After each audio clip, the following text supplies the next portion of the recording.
ఇంకా వ్యవహరించారో వారికే ఇబ్బంది తప్ప మిగతా వారికి ఎందుకు ఉంటుంది? ఎవరైతే అక్రమాలకు దౌర్జన్యాలు పాల్పడ్డారో తప్పులు చేశారో వారే కదా భయపడాల్సింది. చట్ట ప్రకారమే వెళ్తామని చెప్తున్నారు. ఆధారాలతో సహా ముందు పెడతాం, రుజువు చేసిన తర్వాతనే ఒక ప్రాసెస్ అంటే ఒక ప్రొసీజర్ అనేది ఫాలో అవుతున్నాం అనేది కదా చెప్తున్నారు. మీరేం చెప్తారు? అందరికీ నమస్కారం అండి. ఒకటి, లోకేష్ గారు ఏం చెప్పారనంటే, వీళ్ళందరూ భయపడుతున్నారు. రెడ్ బుక్ అనేది ముందుగా మేము మీకు చెప్పదలిచేది ఏంటంటే, రెడ్ బుక్ అనేది అంబేద్కర్ రాజ్యాంగాన్ని అమలు చేయడం మాత్రమే. రెడ్ బుక్ అంటే నా ఇష్టం వచ్చింది నేను రాసుకొని చేయటం కాదు. రెడ్ బుక్ అంటే రాజ్యాంగాన్ని అమలు చేయడమే అని చెప్పేసి స్పష్టంగా లోకేష్ గారు చెప్పారనమాట.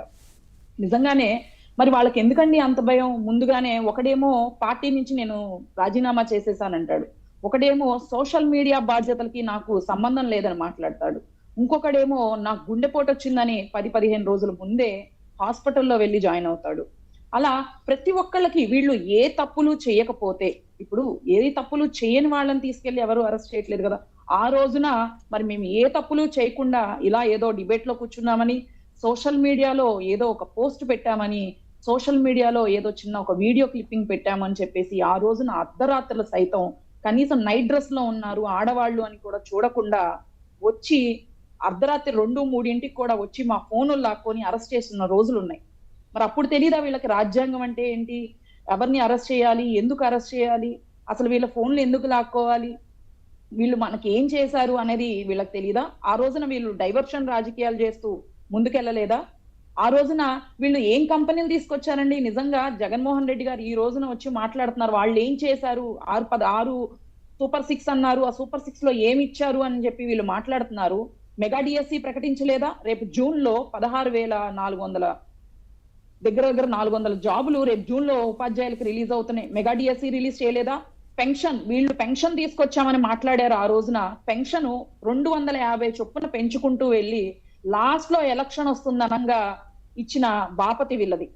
అలాంటిది మరి వచ్చిన మొదటి సంతకమే మెగా డిఎస్సి తర్వాత పెన్షన్ 4,000 చేసి ప్రతి ఒక్కళ్ళకి, నిజంగా పేదలు అవసరమైన సొంత కార్యకర్తలకి, నిజంగా అవసరమైన పేదలకి, కళ్ళు లేని వాళ్ళకి కూడా ఈ కళ్ళు లేవు అని చెప్పి సర్టిఫికెట్ తీసుకురా అని చెప్పి పెన్షన్ తీసేసిన ఉన్నాయి. దాదాపు 10 లక్షల పెన్షన్లు ఇస్తుంటే 4 లక్షల పెన్షన్లు ఎందుకు తీసేశారో, ఎందుకు వాళ్ళకి పెన్షన్లు రాలేదో కూడా కనీసం బాధితులకు కూడా అర్థం కాలేని పరిస్థితి ఆ రోజున. మరి సొంత కార్యకర్తలకి పెన్షన్లు ఇప్పించుకుంటూ కౌన్సిలర్లు, వాలంటీర్లు సైతం పెత్తనం చేసి బెదిరించిన రోజులు లేవా ఆ రోజున? ఈ రోజున ప్రతి ఒక్కళ్ళకి న్యాయంగా కొత్తగా పెన్షన్లు అప్లై చేసుకుంటున్నారు, కొత్తగా రేషన్ కార్డులు అప్లై చేసుకుంటున్నారు. నిజంగా అవసరపడిన వాళ్ళందరికీ కూడా పెన్షన్ అందుతుంది మరి చంద్రబాబు నాయుడు గారి ప్రభుత్వం వచ్చిన తర్వాత.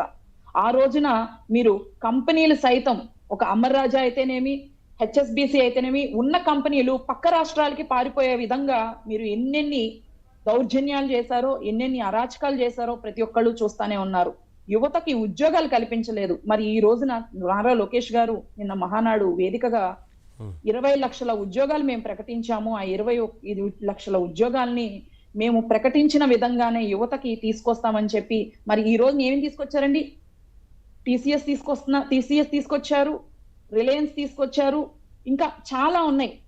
డిబిసిఎల్ అనేది, ఎన్డిబిసి అనే కంపెనీ, ఇలా చాలా కంపెనీలు తీసుకొచ్చి నారా లోకేష్ గారు ఇంకా ఏమేం కంపెనీలు తీసుకురావాలి, యువతకి ఏ విధంగా భరోసా కల్పించాలి, ఏ విధంగా యువతని ఆదుకోవాలి అని చెప్పేసి వాళ్ళ ఉపాధి కోసం ప్రయత్నిస్తూ ఉంటే కూడా మీరు ప్రెస్ మీట్లు బట్టి మీరు ఒక పుస్తకం రాసుకోండి, మీరు ఒక బుక్ పెట్టుకోండి, ఒక్కొక్కరిని తాట తీస్తాం అంటే ఆ మాటలకి కార్యకర్తల్లో ఊపు కోసం, ఉత్సాహం కోసం మీరు ఎన్నో మాట్లాడుండొచ్చు.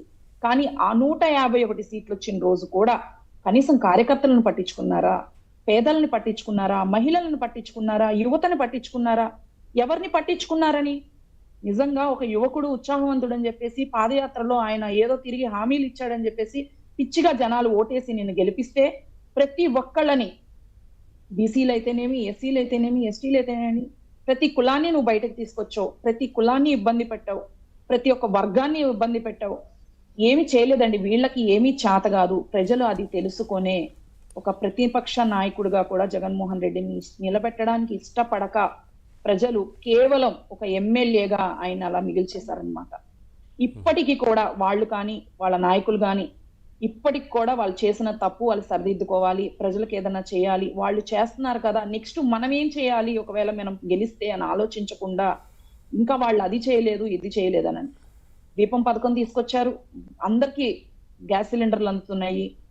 దీపం 2 పథకం ద్వారా తల్లికి వందనం కూడా నెక్స్ట్ మంత్ రిలీజ్ చేస్తామని ఆల్రెడీ ప్రకటించారు.